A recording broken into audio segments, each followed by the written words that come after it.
who is your favorite artist? I think my mom would be my favorite artist, Tina Onwodiwe. Yeah. Thank you for coming to my house and sitting on my beautiful couch.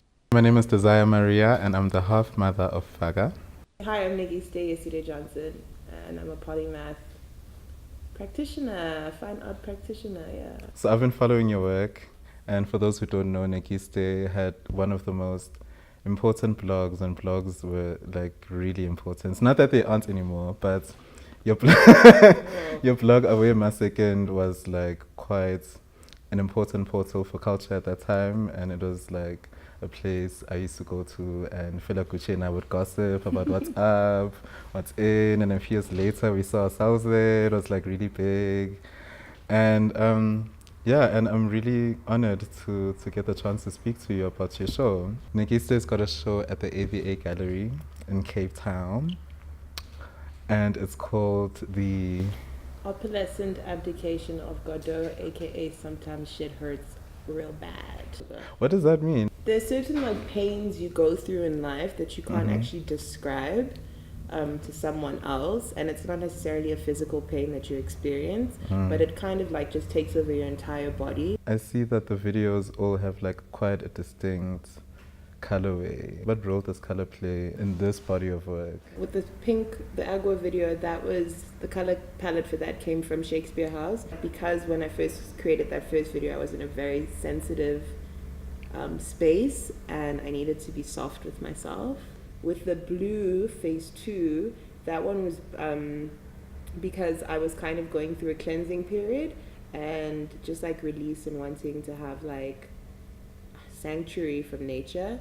And living in the CBD can be very difficult to find that. And the yellow I kind of took from in Yoruba culture, there's a river called the Oshun River, which is like the river goddess of like fertility and new beginnings. But yeah, I also like color, and color is beautiful. I mean, I'm all black right now, but it's just an aesthetic. It's just an aesthetic. You know?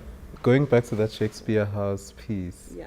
you sort of use the building as a metaphor for yourself, and referring to the idea of object sexuality and also linking it to a toxic relationship. Like how did you get to a point where you were comfortable sort of drawing parallels? I have this idea or this belief that organic and inorganic objects kind of need to merge and coexist as one. And then the second part, I guess, was I just became really fascinated by that building. It became a bit of an obsession. Really? Building is a metaphor. Like, you find this structure, it was created for a purpose, it was filled, it was used, and then it started to deteriorate. That's how a lot of people who exit abusive relationships or just life shit and problems and are damaged are always seen as like, stay away from that. You're very aware of it, but like, just, you know, and I was like, no, this thing can be healed the same way I'm being healed.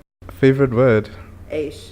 Aish, yeah. Aish is definitely my favorite, yeah. I thought it was going to be away, but that's all. That's also like cultural misappropriation. I think like, especially with my Tumblr, I think like you were talking about identity earlier, and you're like, you know, what is your identity? In South Africa specifically, I'm often mistaken for being of colored race, ethnicity.